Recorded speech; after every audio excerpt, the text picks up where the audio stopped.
Assalamualaikum warahmatullahi wabarakatuh. Perkenalkan, kita dari kelompok 5 PPH Badan dengan anggota saya Almida Alif Hafsoh, ada Alvira Eka Saputri, Arifina Zulfani, Melina Agustin, Rizkina Rodhatul Aini, dan Sofi Nurmala.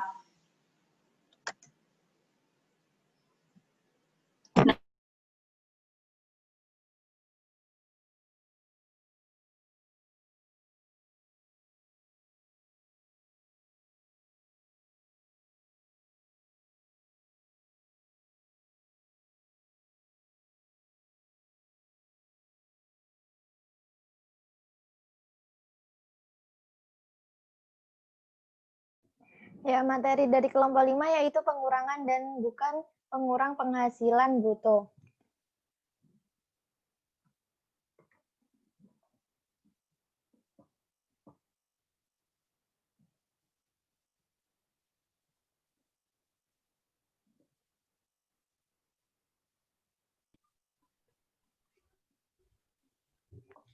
Yang pertama, jenis-jenis biaya yang menjadi pengurang penghasilan bruto.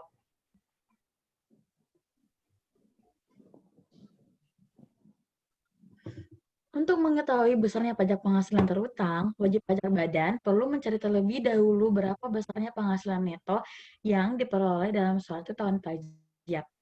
Penghasilan neto tersebut dapat diperoleh dari penghasilan bruto perusahaan dikurangi dengan biaya-biaya yang berkaitan erat dengan penghasilan bruto. Biaya-biaya ini lebih dikenal dengan sebutan biaya untuk mendapatkan, menagih, dan memelihara penghasilan, atau sering disingkat dengan biaya 3M.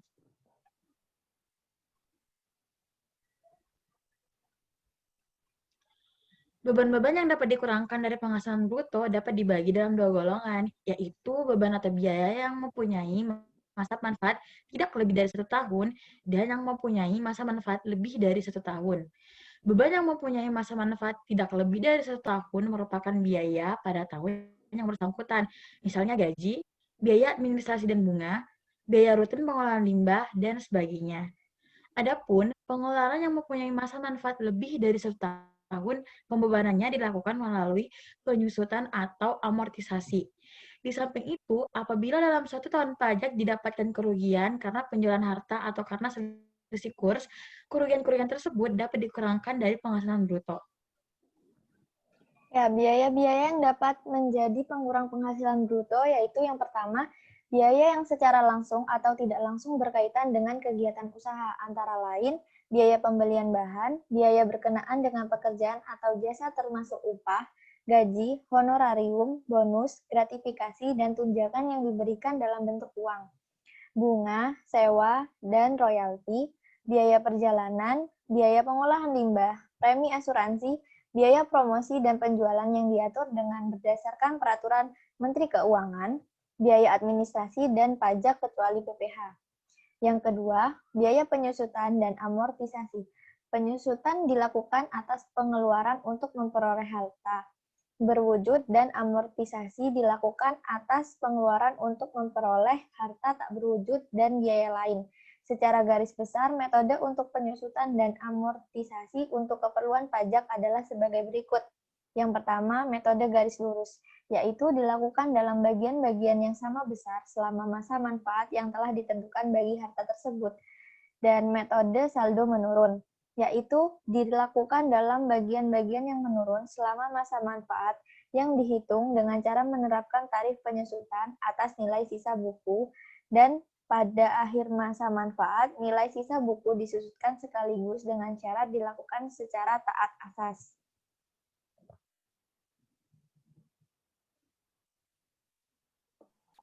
Selanjutnya, yang ketiga, iuran kepada dana pensiun yang pendiriannya telah disahkan oleh Menteri Keuangan. Yang keempat, kerugian atas penjualan atau pengalihan aset, yang menurut tujuan semula tidak dimaksudkan untuk dijual atau dialihkan, yang dimiliki dan dipergunakan dalam perusahaan atau yang dimiliki untuk melakukan 3M, yakni mendapatkan, menagih, dan memelihara penghasilan. Yang kelima, kerugian selisih kurs mata uang asing. Yang keenam, biaya penelitian dan pengembangan yang dilakukan di Indonesia dalam jumlah yang wajar untuk menemukan teknologi atau sistem baru bagi perusahaan, boleh dibebankan sebagai biaya perusahaan. Selanjutnya, biaya beasiswa, magang, dan pelatihan. Ke-8, piutang tak tertagih. Yang ke-9, sumbangan keagamaan yang diatur lebih lanjut pada PP nomor 60 tahun 2010 dan PMK nomor 254 garis miring PMK 03 garis miring 2010. Yang ke-10, kompensasi kerugian.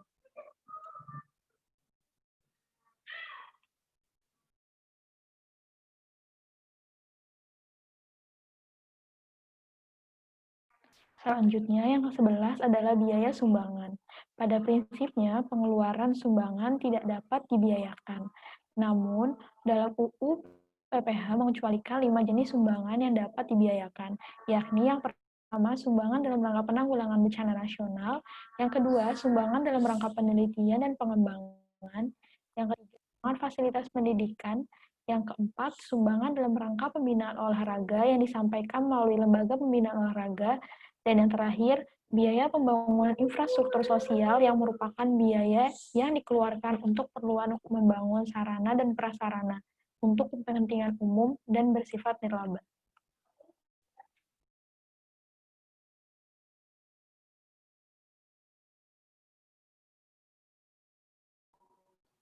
Selanjutnya yaitu jenis-jenis biaya yang bukan menjadi pengurang penghasilan bruto.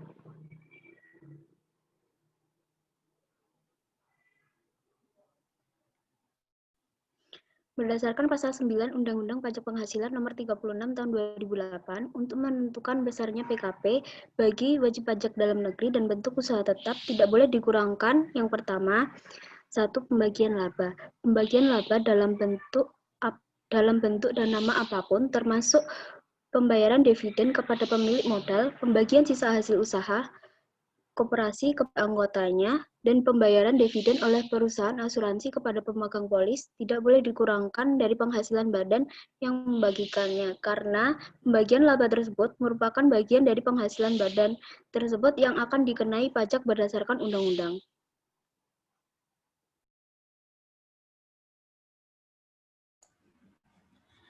Yang kedua, ada biaya yang dibebankan atau dikeluarkan untuk kepentingan pribadi pemegang saham, sekutu, atau anggota. Yang ketiga, ada pembentukan atau pemupukan dana cadangan. Yang keempat, ada premi asuransi kesehatan, asuransi kecelakaan, asuransi jiwa, asuransi dwiguna, asuransi beasiswa yang dibayar oleh WP orang pribadi, kecuali jika dibayar oleh pemberi kerja dan premi tersebut dihitung sebagai penghasilan bagi WP yang bersangkutan. Yang kelima, ada imbalan pekerjaan dalam bentuk natura berdasarkan Peraturan Menteri Keuangan Nomor 83 2009, terdapat 3 pemberian natura yang boleh dibiayakan oleh perusahaan dan bagi karyawan tetap bukan objek pajak penghasilan, yaitu penggantian atau imbalan dalam bentuk natura atau kenikmatan yang diberikan keberkenaan dengan pelaksanaan pekerjaan di daerah tersebut dalam rangka menunjang kebijaksanaan pemerintah untuk mendorong pembangunan di daerah terpencil. Selanjutnya, ada pemberian natura dan kenikmatan yang merupakan keharusan dalam pelaksanaan pekerjaan sebagai sarana keselamatan kerja atau karena sifat pekerjaan tersebut mengharuskannya. Yang terakhir, ada pemberian atau penyediaan makanan dan atau minuman bagi seluruh pegawai yang berkaitan dengan pelaksanaan pekerjaan. Selanjutnya yang keenam, ada jumlah yang melebihi kewajaran yang dibayarkan kepada pemegang saham. Yang ketujuh, ada harta yang dihibahkan, bantuan atau sumbangan dan warisan.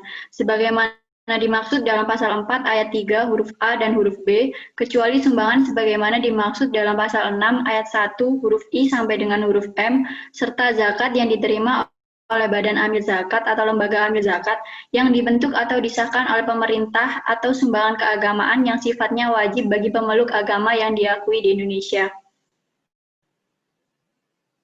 Next. Yang kedelapan, ada pajak penghasilan. Dalam ketentuan ini yang dimaksud adalah pajak penghasilan yang terutang oleh wajib pajak yang bersangkutan. Yang kesembilan adalah biaya yang dibebankan atau dikeluarkan untuk kepentingan pribadi wajib pajak atau orang yang menjadi tanggungannya. Yang kesepuluh, ada gaji yang dibayarkan kepada anggota persekutuan, firma, atau perseroan komanditer yang modalnya tidak terbagi atas saham. Anggota persekutuan, firma, dan perseroan komanditer yang modalnya tidak terbagi atas saham diperlakukan sebagai satu kesatuan. sehingga tidak ada imbalan sebagai gaji. Yang terakhir, ada sanksi administratif.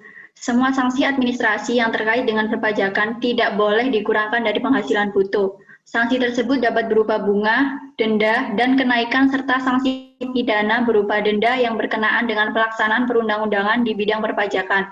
Menurut Undang-Undang KUP, bentuk sanksi administrasi perpajakan dengan diterbitkannya STP. Dengan demikian, pembayaran STP tidak boleh dikurangkan dari penghasilan bruto atau tidak boleh dibiayakan. Sekian presentasi dari kami kelompok 5. Apabila ada salah, mohon maaf. Assalamualaikum warahmatullahi wabarakatuh.